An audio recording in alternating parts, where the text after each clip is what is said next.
C'est le président de la Commission électorale nationale autonome Sénat qui a clôturé ce vendredi 28 mai 2021 l'atelier d'évaluation des élections présidentielles du 11 avril dernier au Bénin.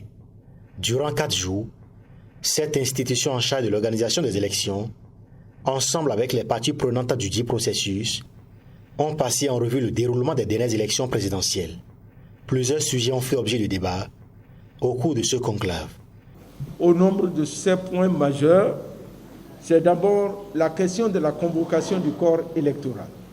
À travers la loi qui fixe les dates des élections, est-il opportun ou non de procéder à une convocation du corps électoral?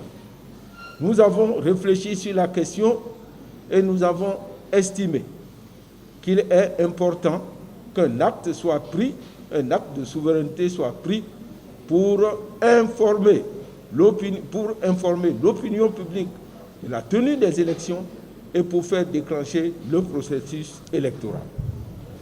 Deuxième point que j'ai retenu, c'est le caractère pléthorique des pièces que nous demandons aux candidats à toute élection. Et là aussi, nous avons proposé des amendements pour un allègement de ces pièces. Nous avons aussi abordé la question du parrainage. Nous n'avons pas dit au cours de notre atelier qu'il faut supprimer le parrainage, mais nous avons estimé qu'il est nécessaire de procéder d'abord à une extension des parrains et ensuite à une réflexion sur les modalités d'application de ce parrainage. Des suggestions et recommandations ont été formulées à l'issue des travaux, dont la relecture du nouveau code électoral. Nous avons aussi suggéré qu'il y ait une des modalités pour permettre aux handicapés de procéder à leur vote. Nous suggérons également l'expérimentation du vote électronique, au moins au niveau de nos compatriotes de l'extérieur, parce que les conditions y sont réalisées.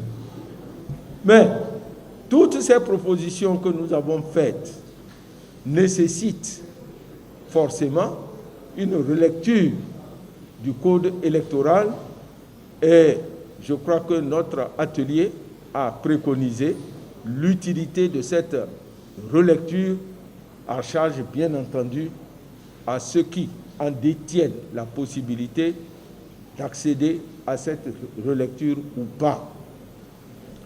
À côté de ces questions liées au cadre juridique, nous avons aussi examiné d'autres points, à savoir comment davantage rémunérer les agents électoraux, comment renforcer la collaboration entre la Sénat et les structures administratives sur le terrain.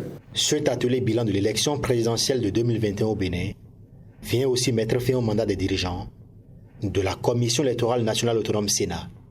Emmanuel Tiando et ses pairs s'en vont satisfaits avec le sentiment d'une mission bien accomplie à la tête de cette institution. Il garde espoir de voir perpétuer les acquis afin que la Sénat continue d'être une école en matière d'organisation d'élections dans la sous-région et sur le plan national.